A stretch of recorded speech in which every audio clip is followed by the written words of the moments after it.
Pessoal, então agora, em conforto lumínico, a gente vai falar de alguns termos que são importantes que a gente conheça, que a gente saiba, né, em relação à iluminação. E nós também vamos falar de alguns efeitos, né, que nós podemos causar nas iluminações que a gente faz, né, como eles chamam, como eles podem ser feitos. E no meio disso, nós também vamos observar, né, o que a gente tem que se preocupar quando a gente vai fazer a iluminação de ambientes diversos, tá? Então, vamos começar aqui pelos tipos de luz que nós podemos proporcionar em um ambiente. São 3 tipos. O primeiro é a luz difusa, que é quando a gente tem essa iluminação, onde a gente tem a luz direta, então ela se dispersa exteriormente ao facho do seu projetor, e é essa luz que ela não fica com aqueles jogos de luz e sombra, né? Então ela é uma luz bem. Ai, me fugiu a palavra. Igual quando a gente falava, bem uniforme, né? Isso que eu queria dizer. Então, tem pouca sombra, ela é bastante utilizada em ambientes de trabalho. Então, a lâmpada fluorescente, por exemplo, que a gente viu na aula passada, é um tipo de lâmpada que proporciona luz difusa, né? Então, ela não faz aqueles faixos de luz que a gente consegue fazer com alguns tipos de lâmpadas de LED ou com as lâmpadas halógenas, né? Então, esse tipo de iluminação é legal para ambientes de trabalho, tanto nas casas, né, como também em daí o ambiente de trabalho em si. Aí a gente tem a luz que a gente chama de luz direcionada, que é quando a gente tem a luz se projetando através de um refletor, e aí o fluxo luminoso da lâmpada ele é direcionado, igual a gente está vendo aqui nessa imagem. Então, nesse caso, a gente já tem esse efeito de luz e sombra. Então, é interessante usar esse tipo de iluminação quando a gente quer valorizar algum objeto, modelar a luz. Então, a gente usa bastante esse tipo de iluminação em paredes que tem alguma textura, onde a gente põe um revestimento que a gente quer dar um destaque, principalmente revestimento 3D. Fica bem interessante esse tipo de iluminação. Ou para destacar um objeto, como aqui, ó, que tem, né, esse vaso, poderia ser uma escultura, um quadro, também fica bem interessante. Então, é um tipo de iluminação que não me dá aquela luz geral, né? Então, para o momento que a pessoa precisa, por exemplo, limpar esse espaço, ela precisa ter mais luz, né? Então, ela não me dá uma iluminação que é uniforme, né? Com uma grande quantidade de luz. E o terceiro tipo é a luz rebatida, que é quando a luz é indireta. Então, o que isso quer dizer? Que algum elemento, alguma superfície vai refletir a luz para o ambiente. Então, nesse exemplo aqui, dessa imagem, nós temos uma sanca. Então, a gente tem esse detalhe no gesso. E por dentro lá do gesso, a gente tem a iluminação, que provavelmente é uma fita de LED. Ela vai iluminar o teto, e o teto, sendo de uma cor clara, vai refletir a luz para o ambiente. Então, ela traz uma luz bem suave, que não tem muita sombra, mas não é muito indicado para ambientes onde a gente precisa ter um alto nível de iluminância. Porque pelo fato da luz ser refletida, ela vai ter um nível de iluminância menor. Então, geralmente, a gente vê esse tipo de detalhe em residências, em recepções, né? Então, espaços que não têm essa exigência de muita luz. Ou se for um espaço que tem exigência de muita luz, a gente vai ter daí complementar essa iluminação.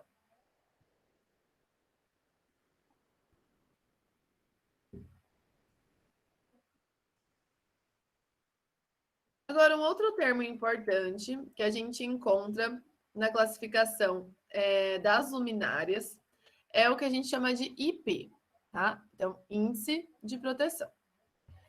Ele vai classificar as luminárias de acordo com o seu grau de proteção para a entrada de corpos estranhos, poeira, umidade.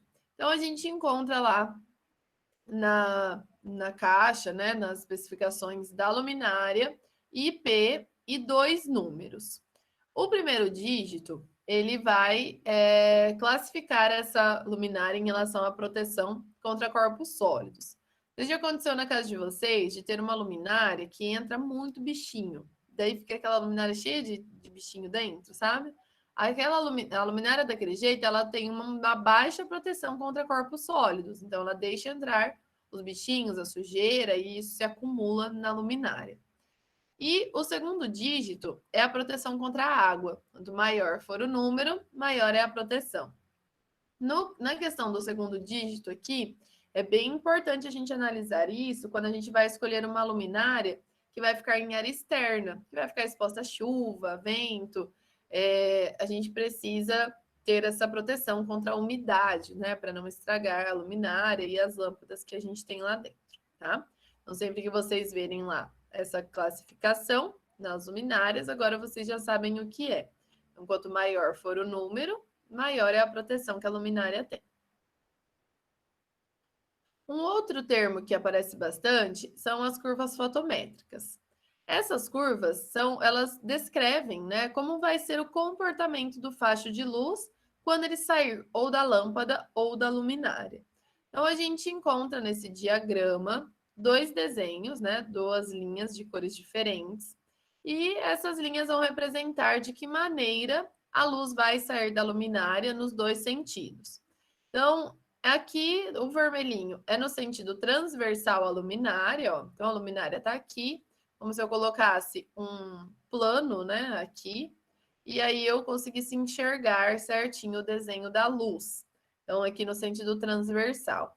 E no outro sentido, a gente pode ter outro desenho. Então, ele mostra ali pra gente como que é o desenho do facho de luz.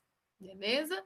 Então, para isso que serve esse diagrama aqui que a gente encontra também na especificação das lâmpadas iluminadas. Outro termo importante da gente entender, que eu até já comentei algumas vezes com vocês, é o ciclo circadiano. Mas o que isso tem a ver, né, com lâmpada? O ciclo circadiano é o ritmo biológico dos seres vivos. Então, nós, seres humanos, temos o nosso ciclo circadiano. Por que ele tem a ver com a luz, com a iluminação? Porque o nosso corpo, ele vai ter uma influência da luz nesse ciclo circadiano. Então, se a gente parar para pensar, quando a gente ainda não tinha a luz elétrica, né? A gente só tinha a luz do sol, a gente naturalmente estaria ativo durante o dia, enquanto a gente tem luz. Então, a gente acordaria a hora que o sol nasce e a gente iria dormir a hora que o sol se põe, né? A gente entraria num estado de relaxamento para dormir. Então, isso seria o natural do nosso corpo. Hoje a gente tem diversos estímulos luminosos, né? Até mesmo o próprio celular, a TV, as lâmpadas. Então, às vezes a gente vê lá, né? Quando a gente vai dormir, um tempo antes da gente dormir, a gente deveria não ficar no computador, no celular, né? Para que o nosso corpo vá produzindo os hormônios do sono, né? Como a melatonina. Então, esses momentos de sono e vigília do nosso corpo, eles têm ligação com essa questão da iluminação. E aí, dentro da iluminação, nós vimos que as luzes, elas podem ser mais brancas ou mais amareladas. E isso também vai ter essa relação com o nosso ciclo. Por quê? A hora que começa a anoitecer, o sol ele vai ficando mais amarelinho, né? E aí isso vai estimulando o nosso corpo a essa produção de hormônios. Então, uma luz bem branca, que é aquela luz que parece com a luz do meio do dia, é uma luz que vai induzir o nosso organismo à produtividade. Então, quanto mais branca for a lâmpada, né, mais ela vai ter essa indução. E quando a lâmpada é mais amarela, ela já estimula o nosso organismo a produzir melatonina, né, que é o nosso hormônio do relaxamento. Então, quando a gente vai escolher a cor da lâmpada que a gente vai pôr em um ambiente, é importante que a gente faça essa análise. Então, se é um ambiente de trabalho, eu não vou escolher uma luz amarela, né? Mas num ambiente de relaxamento, como em um quarto, eu já posso escolher uma luz amarela sem problemas. Apesar disso ser muito pessoal, né? Tem gente que não gosta de lâmpada amarela, mas há essa possibilidade de colocar as lâmpadas amarelas nos ambientes que são de relaxamento.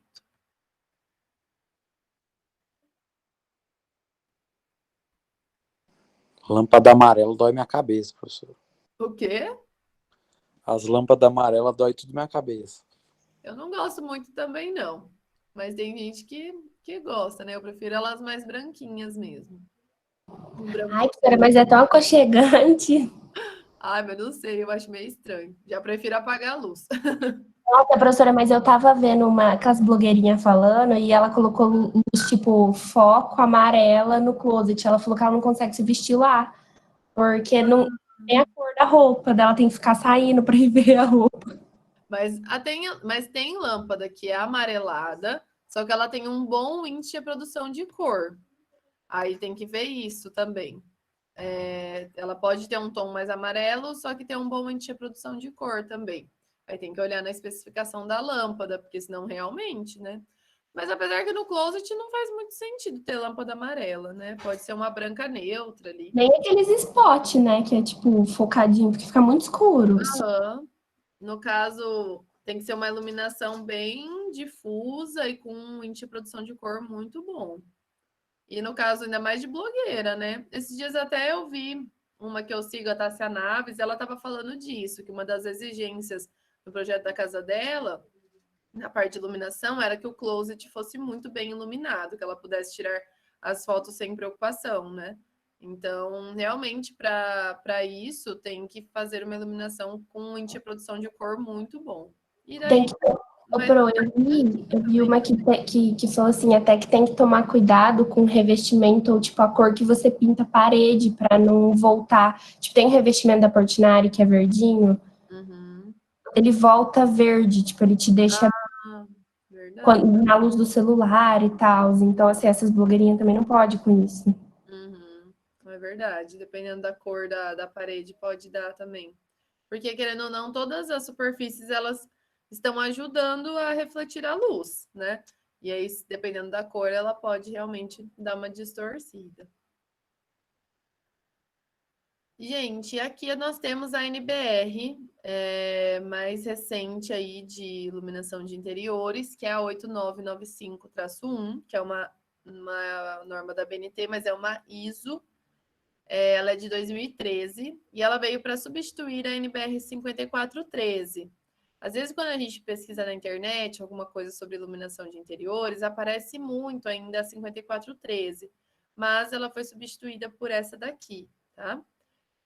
Então, ela segue os requisitos internacionais de todos os países que usam as normas ISO e ela vai abordar toda a parte de iluminância. Então, para cada tipo de tarefa, a cada atividade, ela vai dizer quanto de iluminância que é necessário.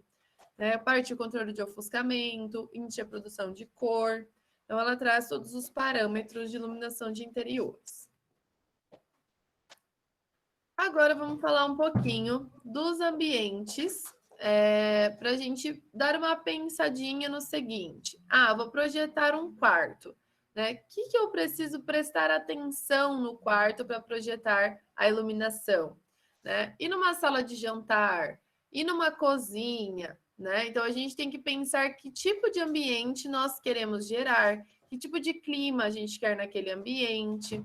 Né? Então, eu vou pontuar aqui algumas coisas para que vocês lembrem, né, quando forem projetar, que tipo de iluminação vocês estão buscando.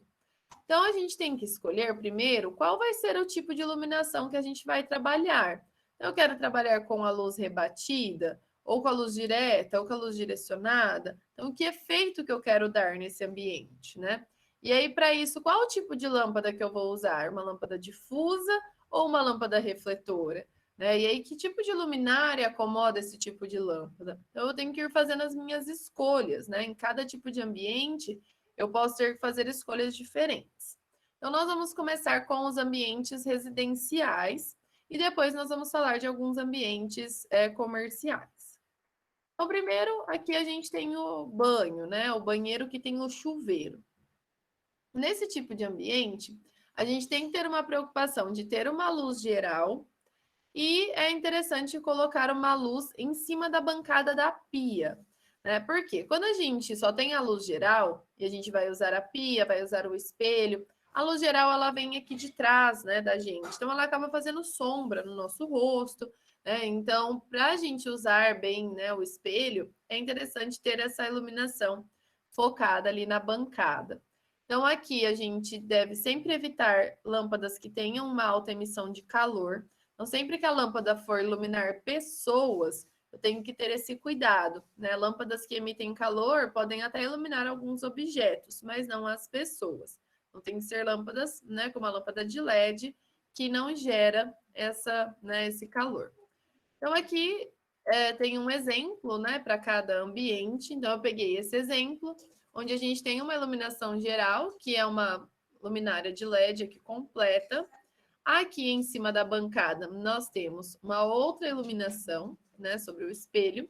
E nesse banheiro a gente ainda tem uma luzinha lá no chuveiro, né? Porque pelo fato do vidro aqui ser um vidro jateado, às vezes fica um pouco escurecido lá dentro. Então, basicamente a gente teria que ter pelo menos, né, esses dois, a luz em cima da bancada e a luz geral. Mas também posso ter outros. E se for um banheiro grande, daí a gente pode também ter outros pontos. Na cozinha. A cozinha, ela é considerada um local de trabalho, né? Como a gente acabou de ver ali em ergonomia. Então, a gente tem que utilizar lâmpadas que produzam, não produzam, né, efeitos de sombra e que sejam lâmpadas bem eficientes. Então, na maior parte dos casos, a gente acaba colocando uma luminária central no teto, se a cozinha não for muito grande. Mas pode ser que eu queira dar outros, né, outros efeitos e tal, posso ter outros pontos. Mas numa cozinha comum, basicamente um ponto é o suficiente, né? Então, uma luz sempre difusa, que não cause esses efeitos de sombra. E aí a gente vai dimensionar, né, a quantidade de lâmpadas, luminárias, a potência das lâmpadas, de acordo com o tamanho da cozinha, com o tamanho do ambiente. Então, aqui nós temos uma iluminação com rasgos, né? Então, uma iluminação difusa. Aqui, eu acho que seria até interessante ter uma iluminação embaixo do armário, porque a pia da cozinha, ela não tem janela na frente, né? Que geralmente a gente tem uma janela aqui. Nesse caso, não tem. A iluminação está vindo aqui dessa grande porta. Então, seria interessante ter aqui essa iluminação. Agora, os quartos.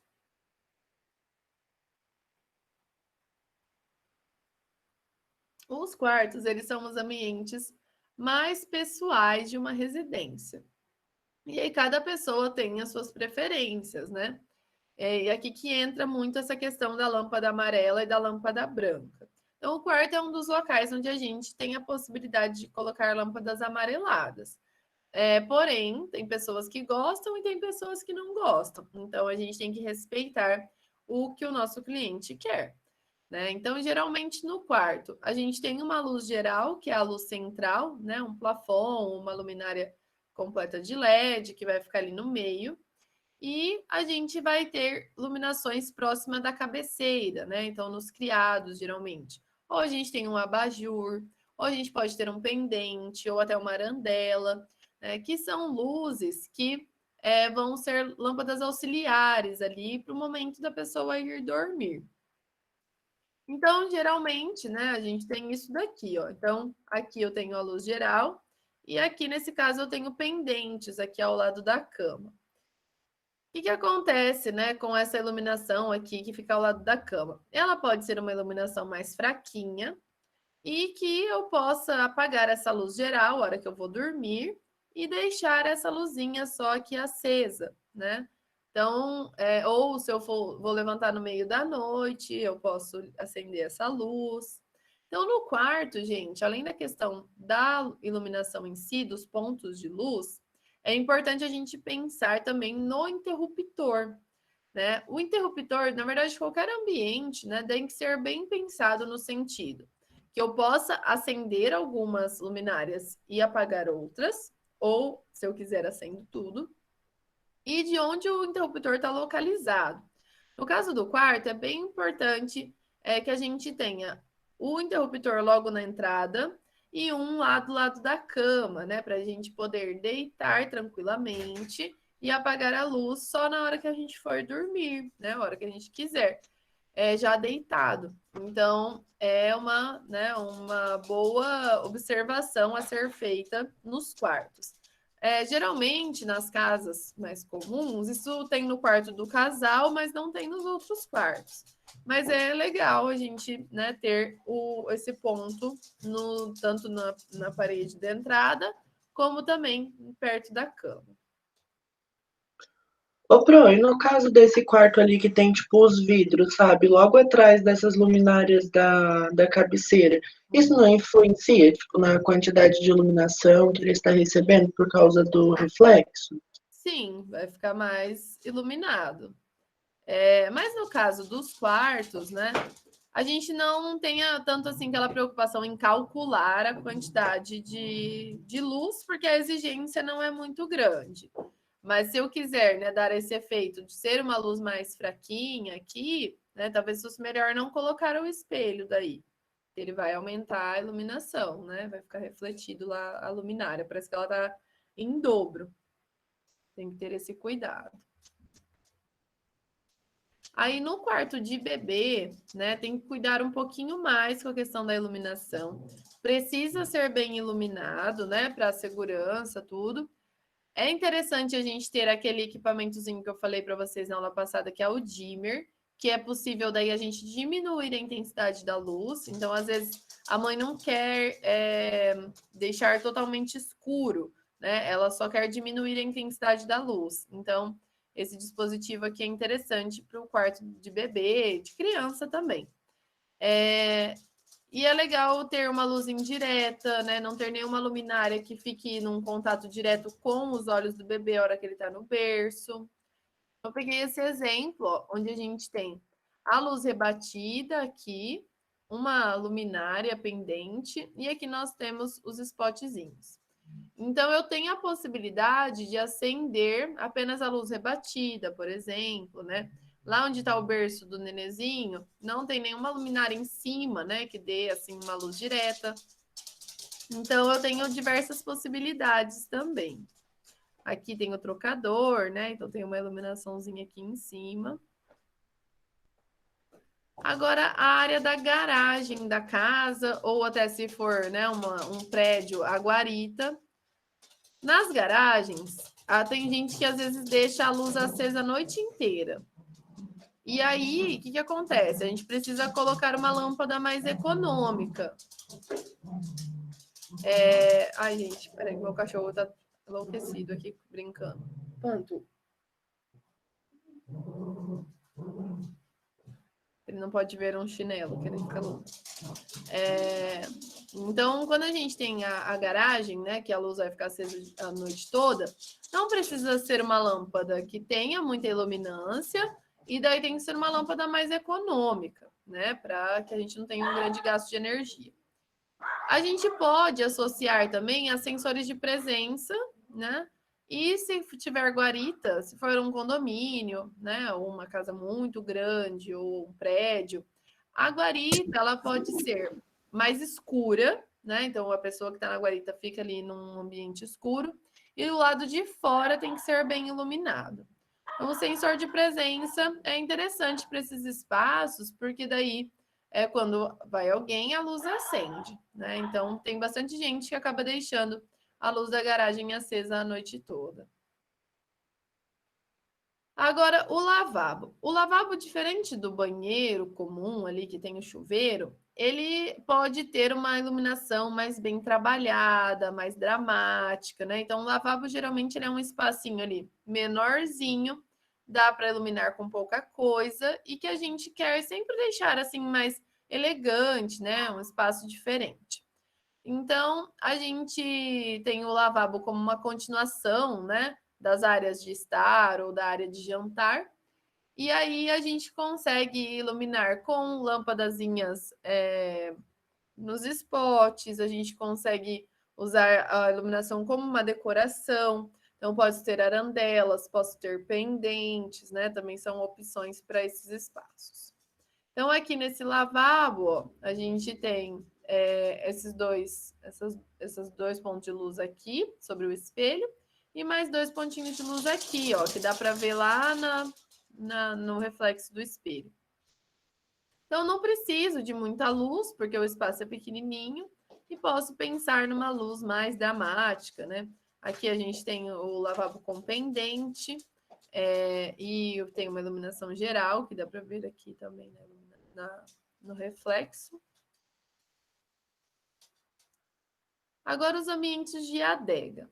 Na adega, a gente não pode usar 2 tipos de lâmpadas. A gente não pode usar lâmpadas fluorescentes, porque a lâmpada fluorescente, ela tem uma grande quantidade de radiação ultravioleta para ela gerar luz. Então, nós vimos lá na aula passada que a radiação ultravioleta, em contato com o pó fluorescente, gera luz. Então, essa radiação ultravioleta, ela pode prejudicar a composição do vinho. Então, a lâmpada fluorescente, ela não é indicada para esse tipo de espaço. A temperatura da adega tem que ser uma temperatura baixa. Então, a gente também não pode ter uma lâmpada que gere muito calor. Então, hoje, a lâmpada de LED é a lâmpada mais indicada, porque ela não gera nenhum dos dois, nem ultravioleta, nem infravermelho.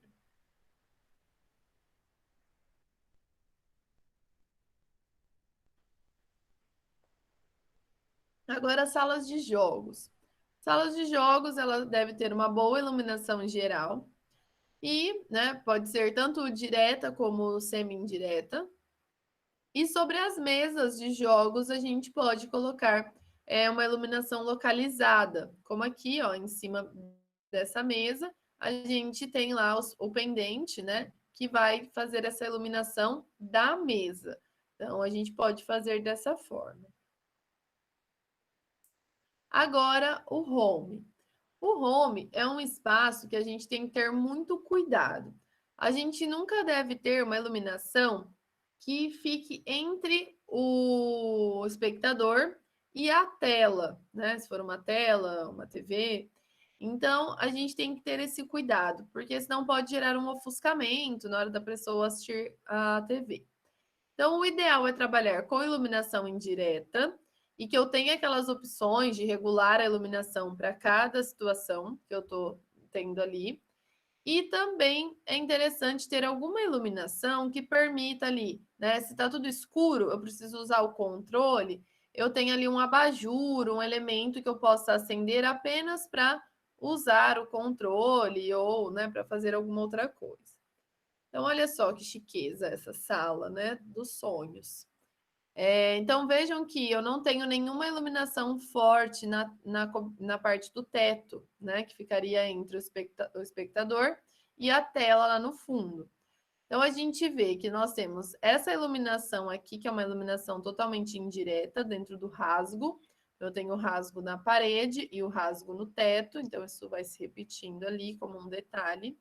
A gente tem essa iluminação que é lateral, igual no cinema, né? Já repararam que no cinema a iluminação é de arandela? Então, essa iluminação lateral aqui, que é uma iluminação um pouco mais forte. Aqui nós temos uma iluminação de destaque também, ali, de uma escultura, né? Um negócio diferente. Isso é um quadro. E aqui, no meio das poltronas, tá vendo que tem um abajurzinho em cada um? Então, aqui a gente pode acender, né, para mexer no controle, se está comendo alguma coisa. Eu tenho essa opção aqui também. Então, eu tenho que ter aqui, no caso, né, como acender e apagar essas luzes de maneiras separadas. Então, o interruptor tem que ter lá várias teclas, né? E daí eu faço as ligações separadas. Agora, a sala de jantar.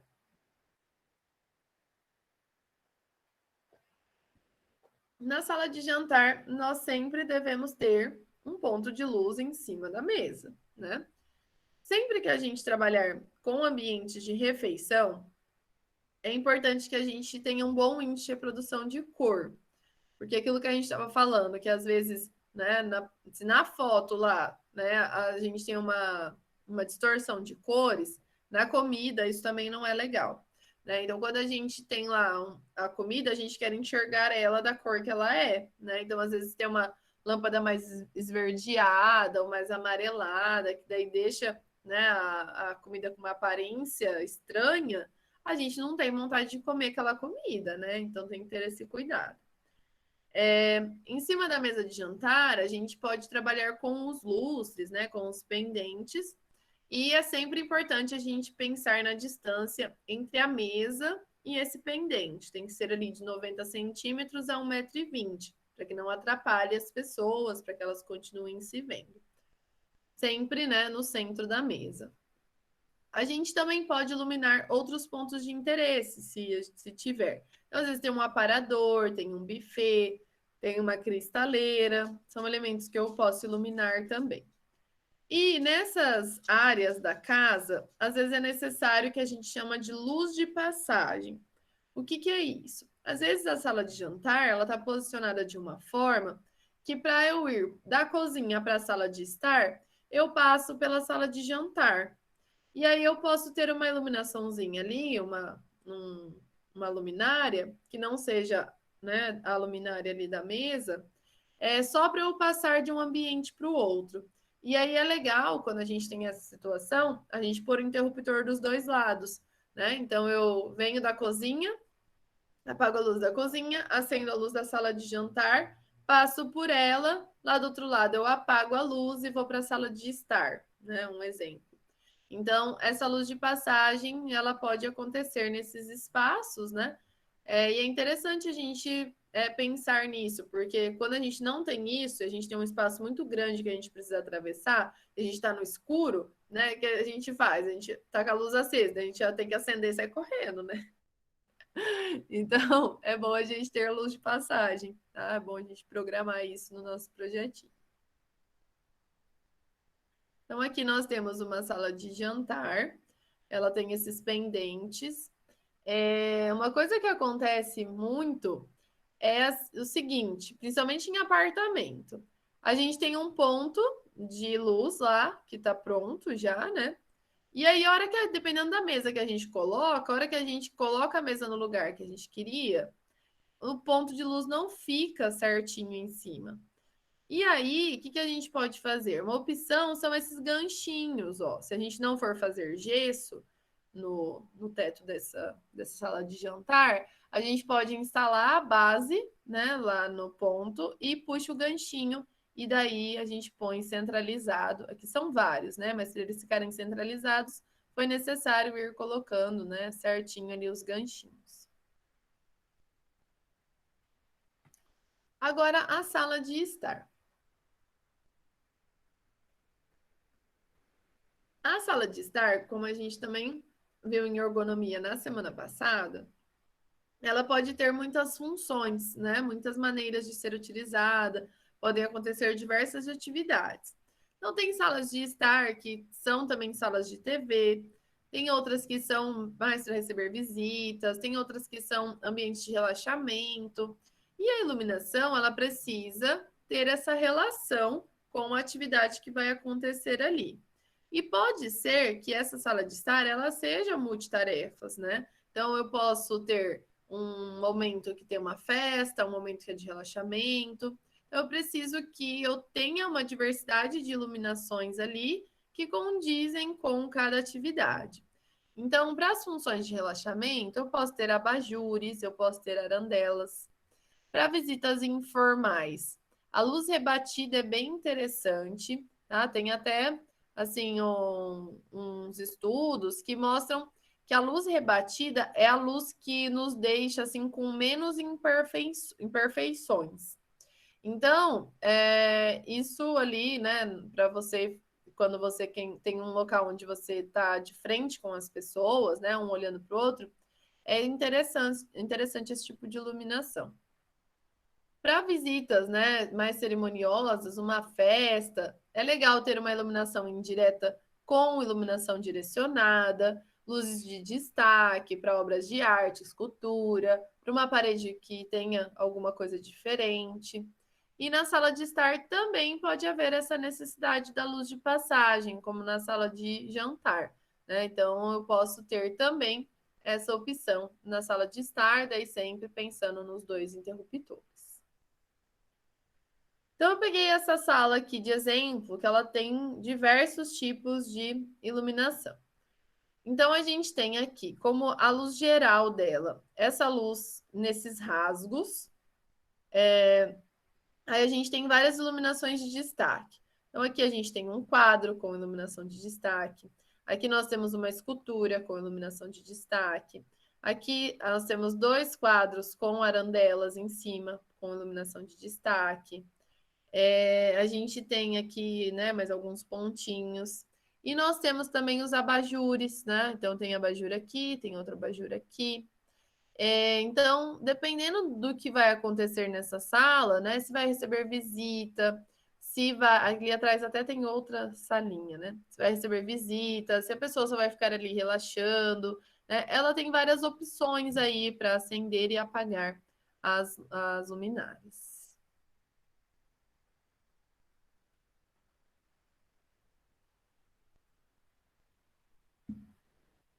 Agora, as escadas. As escadas são geralmente elementos que merecem um destaque, né? Então, geralmente a escada tem essa questão mais escultórica, né?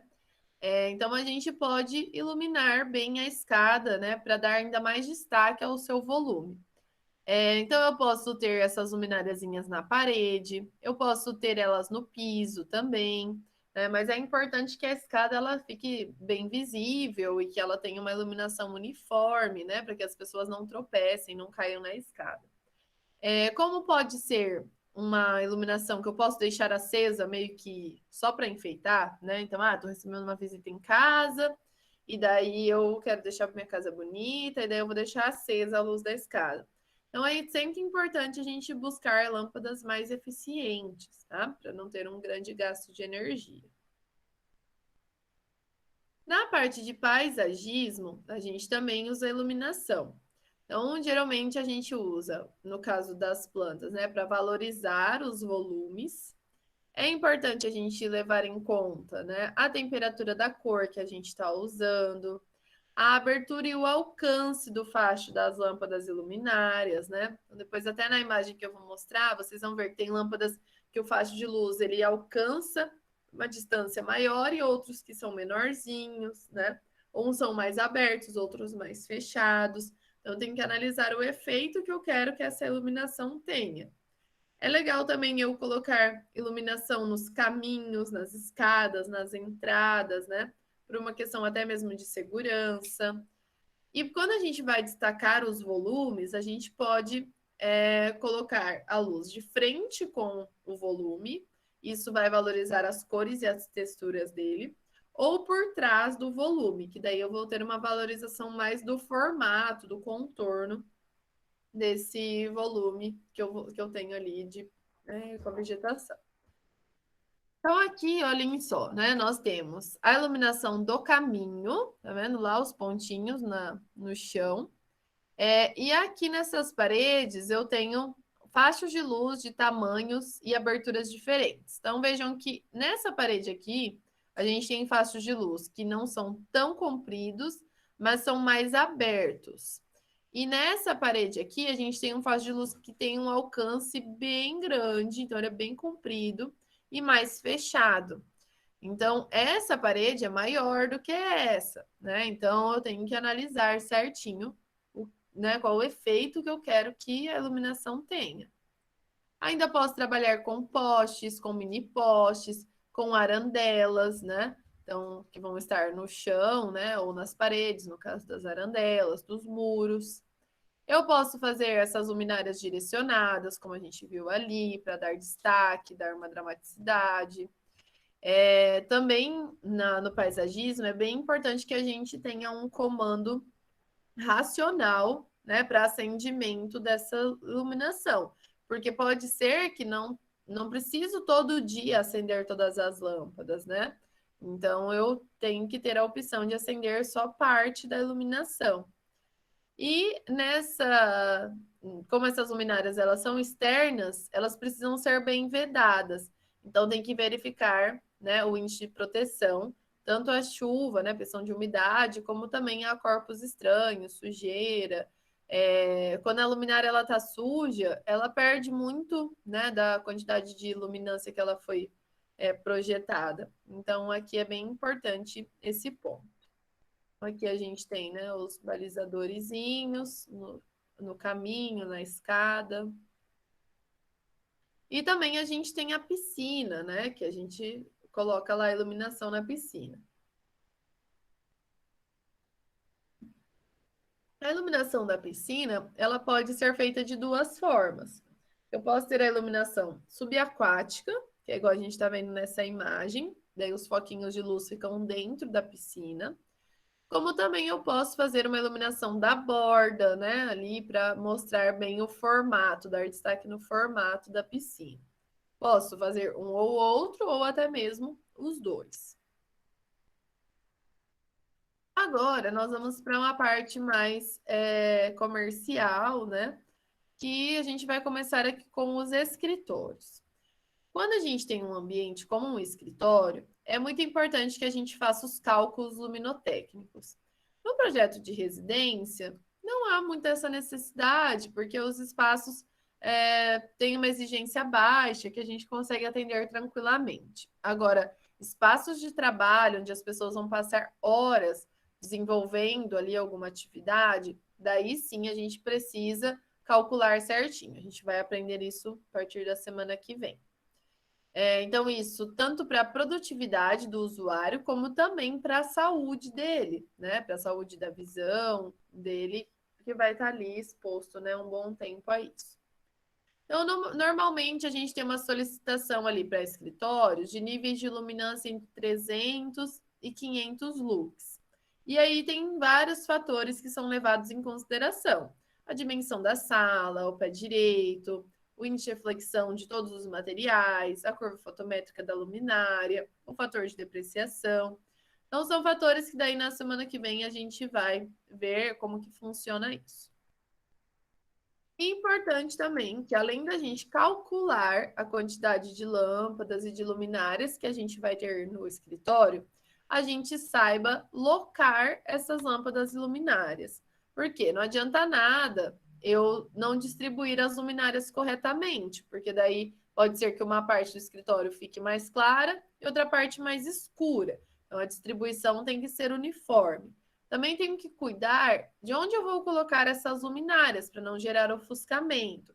Então, para não ofuscar a visão das pessoas, para não ofuscar a tela do computador ou até mesmo a mesa, tá? Então, o ofuscamento não pode acontecer. Eu tenho que saber calcular, ver a quantidade que eu preciso e distribuir de maneira correta. Então, como a gente tinha visto ali no comecinho, todas as exigências para esse tipo de espaço vão estar lá na ISO 8995-1. Então, a iluminação do escritório é sempre bem difusa, né? Eu vou tomar cuidado onde eu estou locando as luminárias. Vejam que elas não estão em cima da mesa, né? Para não causar o ofuscamento na tela do computador. Eu preciso distribuir corretamente. Agora, as lojas. As lojas, a gente pode basicamente dividi-las em dois tipos: lojas de departamento e lojas menores, com um conceito de maior exclusividade. As lojas de departamento, elas têm uma iluminação bem geralzona, bem intensa. Aí tem um ou outro destaque em algum ponto, né? Mas a gente tem sempre uma luz branca, porque a gente quer incentivar a agilidade nas compras, né? Que a pessoa compre rápido, pegue as coisas rápido, então ela talvez não permaneça por tanto tempo na loja. Nas outras lojas mais exclusivas, a gente já consegue ter uma iluminação um pouco mais pontual, com uma temperatura da cor menor, né? Então, um pouquinho mais um branco neutro, um branco mais amarelado. Então, é uma loja mais intimista, mais elegante, mais aconchegante. A gente vê aqui, ó, nessas duas imagens, né? Então, aqui eu tenho as lojas de departamento e aqui eu tenho essas lojas que são mais exclusivas, né? A gente percebe o contraste da iluminação. Então, aqui uma luz bem difusa, branca, e aqui a gente vê que a iluminação já não é tão branca, né? Ela é mais pontual. Aqui nessa tela é bem mais escurecida, né, do que essa daqui. Mas sempre tem que ter bom índice de produção de cor. Ainda nas lojas, a gente tem que ter um cuidado com a vitrine. A vitrine ela tem que ser bem iluminada, mas é interessante a gente colocar lâmpadas diferenciadas, com trilhos, né, com circuitos divididos. Por quê? Para que a pessoa que vá arrumar a vitrine, ela possa customizar a iluminação também, conforme ela for montando, posicionando os manequins. O índice de produção de cor, como eu tinha comentado já, tem que ser muito bom para não distorcer as cores dos produtos.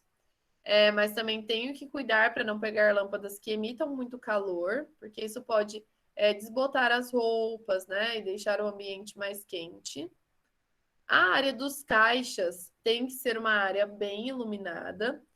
E os provadores são pontos bem importantes também, porque os provadores vendem a roupa, né? E aí, aquilo que eu falei da luz rebatida é algo muito importante no provador. Tem provador que a gente vai, que ele mostra até os defeitos que a gente não sabia que tinha, né? Porque a iluminação é tão ruim, né? Que faz tanta sombra que a gente vê todos os defeitos.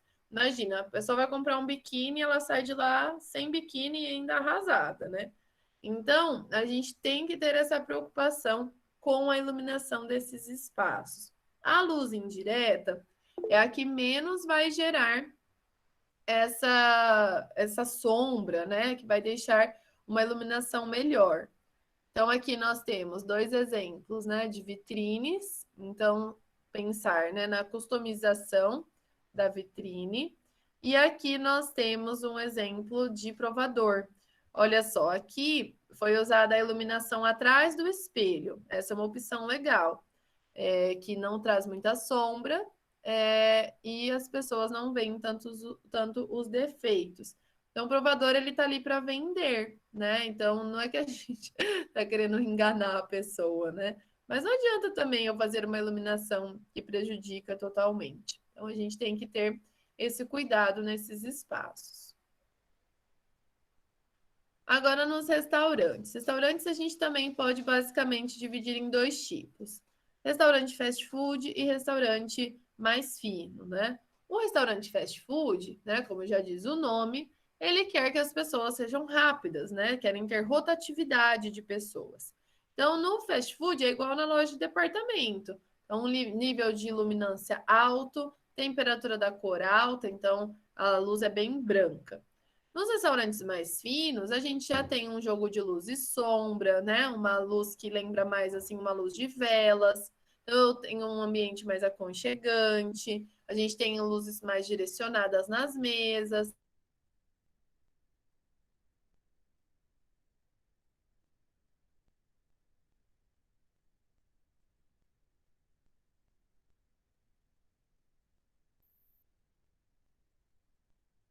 Quarta com alta temperatura da cor, tá? Então, na cozinha, realmente tenho que ter, né, esse cuidado ali, porque é um ambiente, uma área de trabalho. Então, aqui a gente vê também esse contraste, né? A iluminação do fast food e a iluminação de um ambiente mais aconchegante, mais fino. Aqui tem alguns pontos que a gente tem que analisar também na hora que a gente for fazer essas escolhas, né? Que a gente está vendo aí desses ambientes. Então, primeira coisa aqui, né? A gente sempre tem que lembrar que a lâmpada fluorescente, ela tem aquela questão que quando eu acendo o interruptor, cada vez que eu aperto o interruptor, ela morre um pouquinho. E a lâmpada de descarga, né, que são aquelas lâmpadas para ambientes maiores, cada vez que a gente liga e desliga ela, ela demora para acender. Então, essas lâmpadas é interessante para espaços que elas fiquem por um período acesas. Locais onde a gente vai usar as minuteiras ou sensores de presença, né? Então, elas vão ficar acendendo e apagando a todo tempo. Não é interessante a gente usar esse tipo de lâmpada, né? Vamos buscar uma lâmpada incandescente, halógena ou a de LED. As células fotoelétricas, daí sim dá para colocar uma lâmpada fluorescente ou qualquer outro tipo de lâmpada, que é quando a gente tem lá o sensor da luz do dia, que é igual a gente tem na rua, né, na iluminação pública. Então, conforme vai escurecendo, acendem-se as luzes, né? A hora que fica sol de novo, daí apaga a luz. Essa dá para usar em qualquer um. Se eu for usar o dispositivo do dimmer, também é importante a gente fazer uma análise do tipo de lâmpada. Então, igual a gente viu lá no quarto de bebê, né, que é interessante. Então, o dimmer ele dá muito certo com a lâmpada incandescente halógena, mas a gente quase não usa mais esse tipo de lâmpada. Com a lâmpada fluorescente, ele dá certo em alguns tipos, né? Daí a gente já tem que comprar um conjunto para isso. E na lâmpada de LED também, gente. Tem algumas que dá para usar e algumas não, tá? Então tem que ter esse cuidado na hora de escolher. Opa. Aí tem que analisar a temperatura da cor, que foi algo que eu falei aí várias vezes, né? É um ambiente de trabalho, de agilidade, uma cor mais branca. E quando for um ambiente mais de relaxamento, uma lâmpada mais amarelada. E o índice de produção de cor. Então, geralmente, a gente pega lâmpadas que têm um índice maior que 80, né? Para residência, para loja. Então, eu tenho que ter esse cuidado para não distorcer muito as cores. E por último, agora, vamos ver os efeitos que nós podemos causar com a iluminação. Então, assim, um bom projeto luminotécnico, ele tem as especificações corretas, ele vai atender ao nível de iluminância exigido para aquele espaço. Agora, um ótimo projeto luminotécnico, um excelente, é aquele que a pessoa, quando ela entra no espaço, ela se encanta, né, com aquela iluminação. E a iluminação é um elemento que ela pode super auxiliar ali na arquitetura, né, trazer diversos efeitos. Então, a gente vai ver quais efeitos nós podemos fazer, como eles chamam, né? E aonde a gente pode aplicar.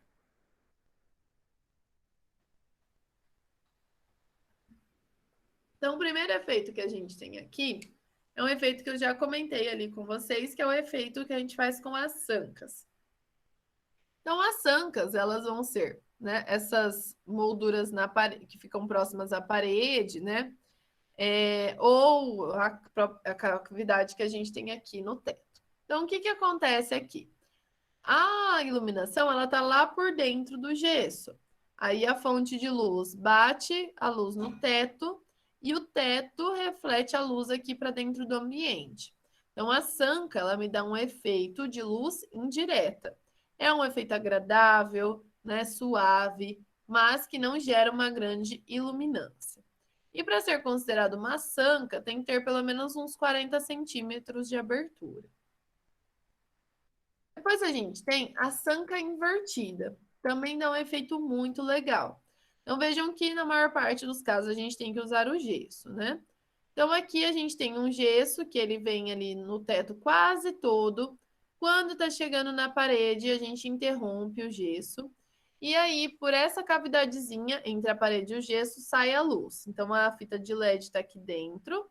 Ela vai refletir na parede e a parede vai refletir aqui para o quarto.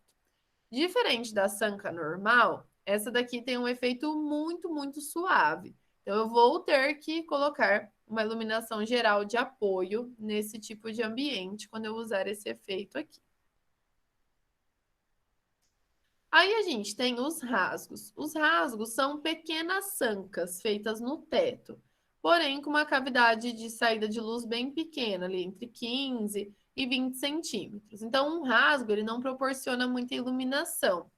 Então, eu preciso ou ter outras fontes de luz, ou ter vários rasgos, né? Vocês viram lá no home theater que tinha os rasgos, né? Na parede, no teto. Então, ali a gente queria ter uma luz mais suave. Então, uma opção, né? A gente fazer os rasgos. Aí a gente tem o efeito wall wash, que é o efeito da luz lavando a parede.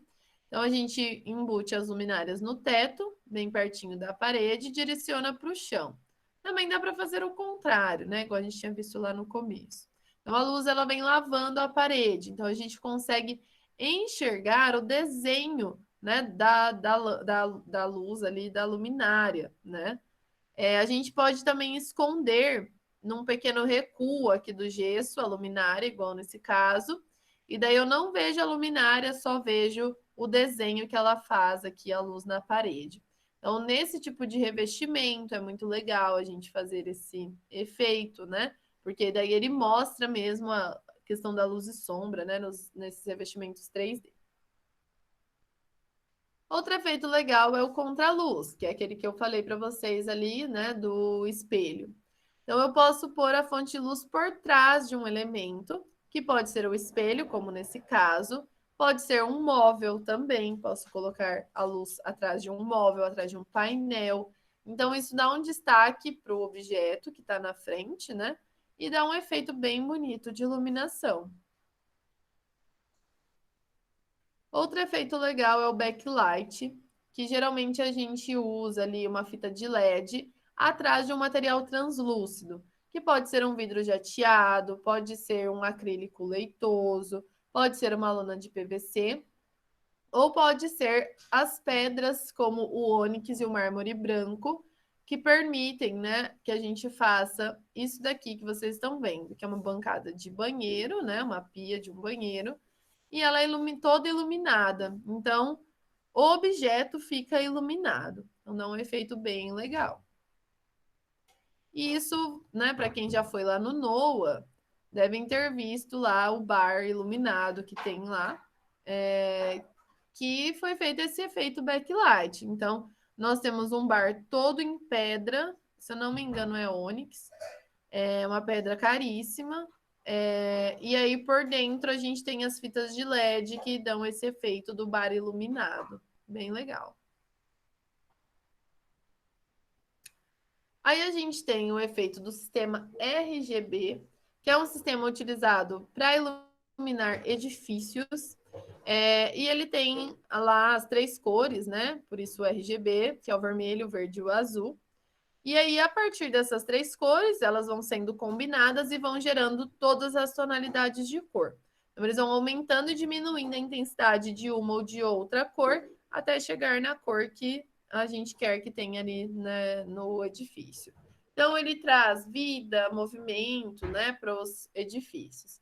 É o que a gente tem ali na catedral, né, aquela iluminação, né? Então, eu peguei aqui, né, ela rosa, ela azul, ela verde. Então, esse sistema, ele permite, né, fazer as diversas cores. E, por último, finalizando a aula, a gente tem luminárias de facho assimétrico.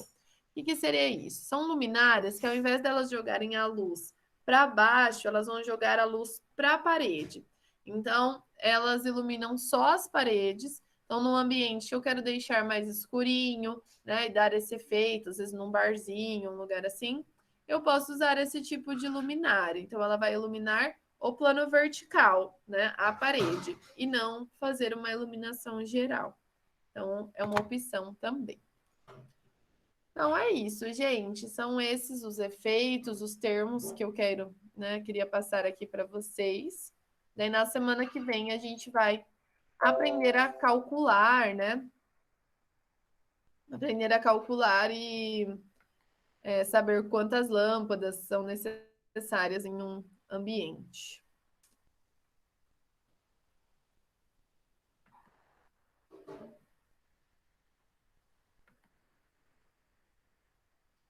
Alguma dúvida? Alguma pergunta?